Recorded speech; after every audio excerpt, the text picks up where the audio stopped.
Remember when they said America's energy independence was over? Well, right now we're watching that narrative collapse in real time.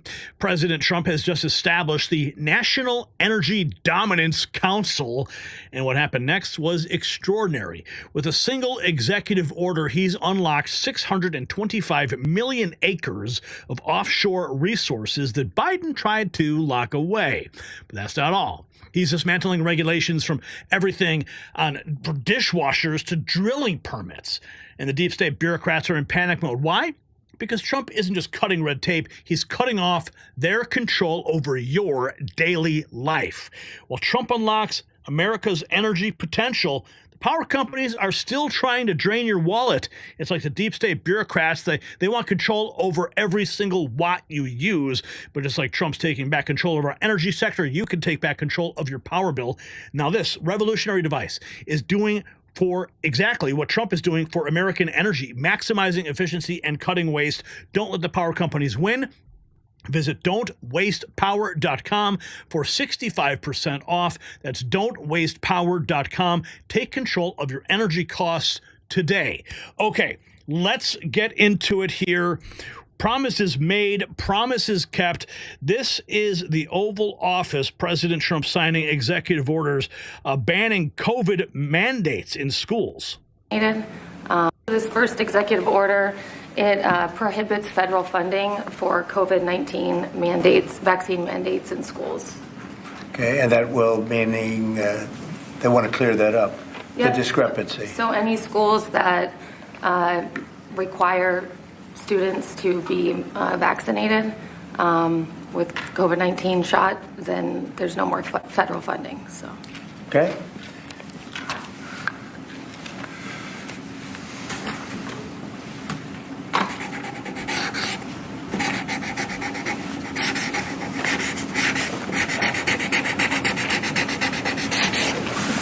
Okay, that solves that problem. This first executive order solves that problem. Here we go. This is Rapid Response 47, Secretary Rollins.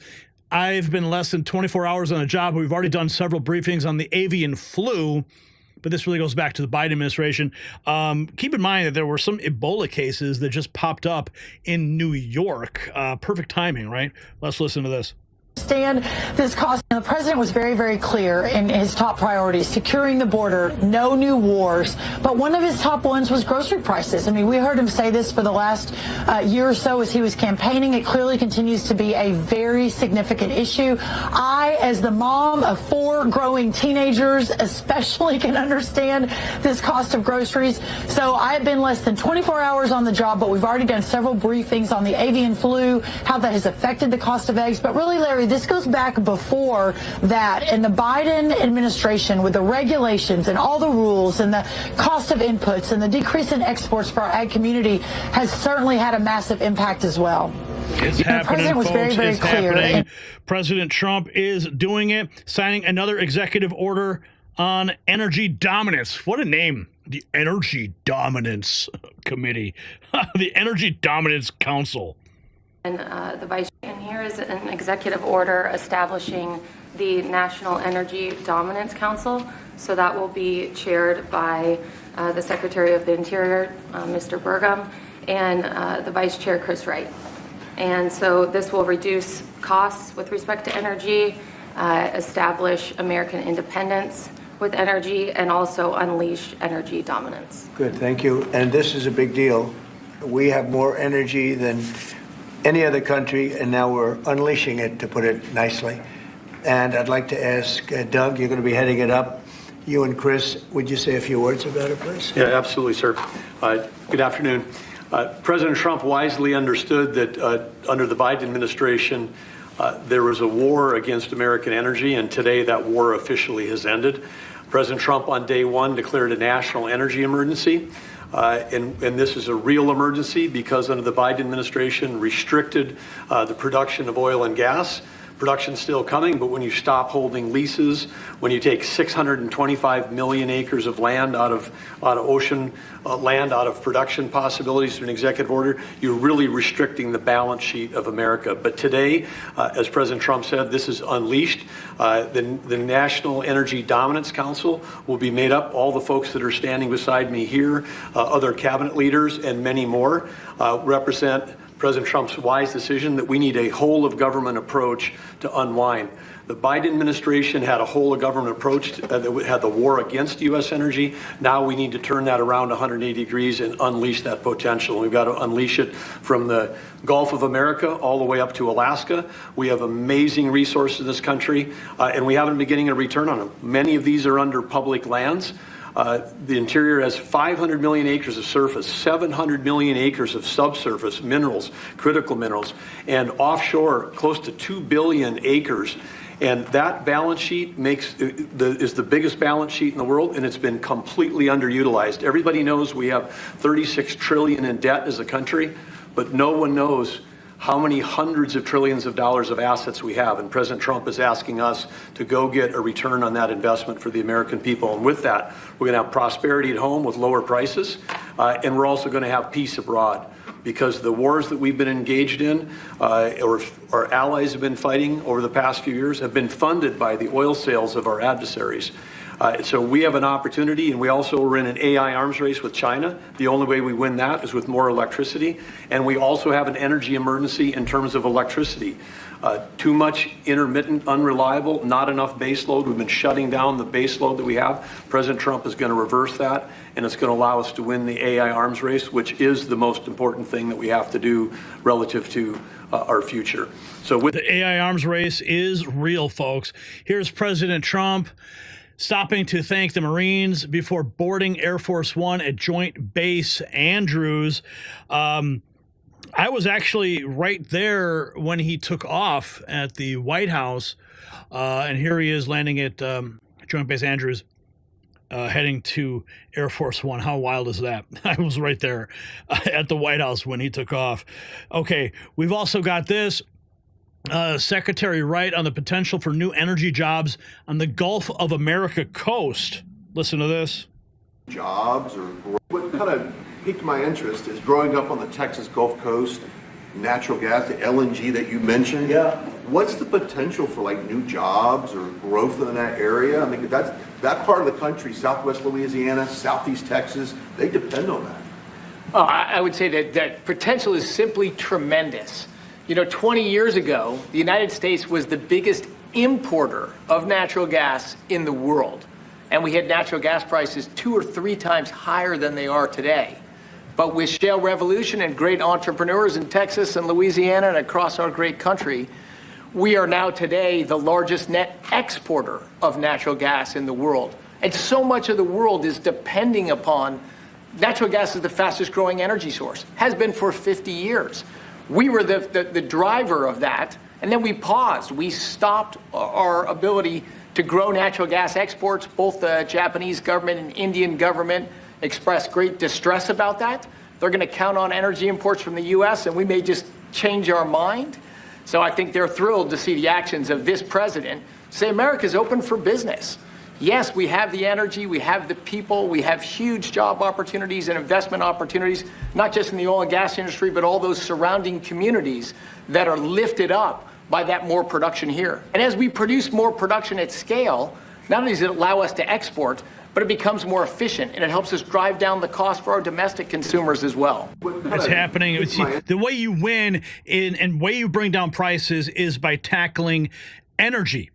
Okay, here we have, this is President Trump on the dishwashers and sinks. And showers. And also, they mentioned dishwashers and sinks and showers and the whole thing. We're going to get rid of those restrictions. You have many places where they have water. They have so much water, they don't know what to do with it. But people buy a house, they turn on the sink and water barely comes out. They take a shower, water barely comes out. And it's an unnecessary restriction. And basically, I think we're going to be going back to the Trump rule. We had it, and everybody was happy.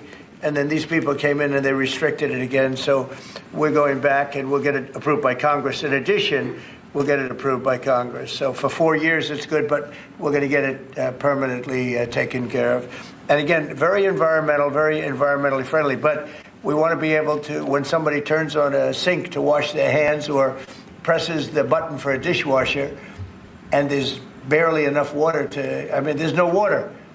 And you know what they do? They press the button 10 times. They run it 10 times. So it ends up costing a lot more. So I know you're working on that. And where are we on that?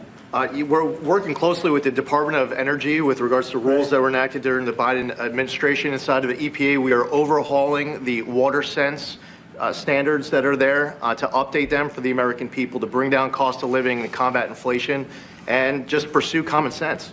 Also, common sense, man. That's what we need in this country right now. President Trump discussing the steel industry.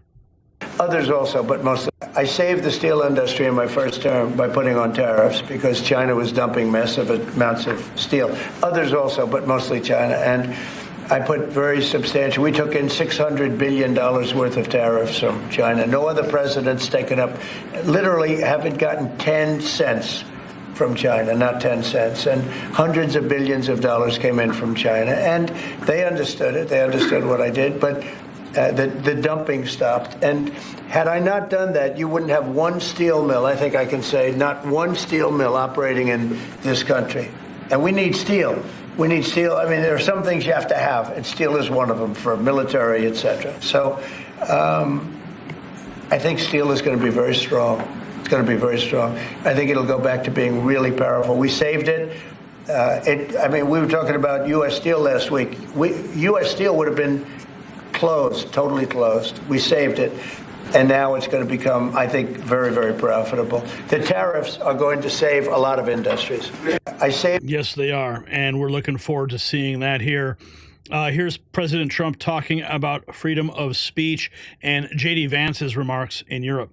He was talking about the free. Vice President Vance's speech to the conference has ruffled quite a few feathers in Europe. What did he say to ruffle them? He was talking about the freedom of speech and migration in Europe. Do you believe that European leaders have a fundamentally different view of the world than this administration? Well, I heard his speech, and I tell you, you're talking about J.D.'s speech, right? Yes, sir. I heard his speech, and he talked about freedom of speech, and I think it's true in Europe. It's losing. They're losing their wonderful right of freedom of speech. I see it. I mean, I thought he made a very good speech, actually, a very brilliant speech. Yeah. Europe has to be careful. And he talked about immigration. And Europe has a big immigration problem. Just take a look at what's happened with crime. Take a look at what's happening in various parts of Europe. I thought his speech was very well received, actually. I've heard very good remarks. Very well received, except by the authoritarians over there in Europe.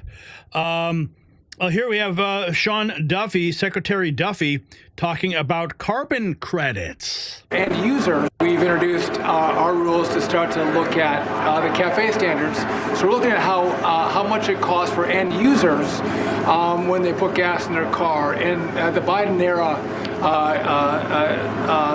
standards are costing billions of dollars in taxes and carbon credits, which drive up the cost of vehicles. And so we're going to remedy that, rectify it, and make sure we're bringing down the cost of a car, number one. Number two, if I could just mention, Mr. President, per your direction, we are going to move forward with a permitting process for the Texas Gulf Link Deepwater Port, making sure we can move energy in and out of the country. So that was held up for 5 years.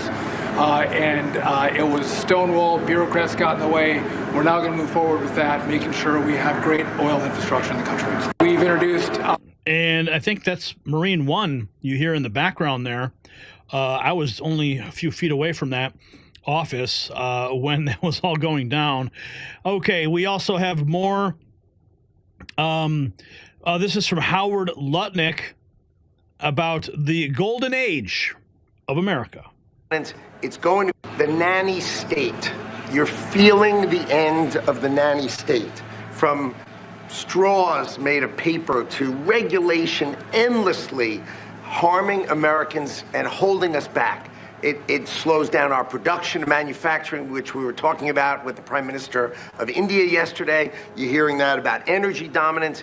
It's going to go away. We're going to care about Americans. The Trump administration and this president cares about Americans, and you're going to feel it change. You're going to feel the price of energy coming down. You're going to feel prices coming down. You're going to feel an explosion. The golden age of manufacturing of America has always been there. It's just been stifled by regulation, and that time is over.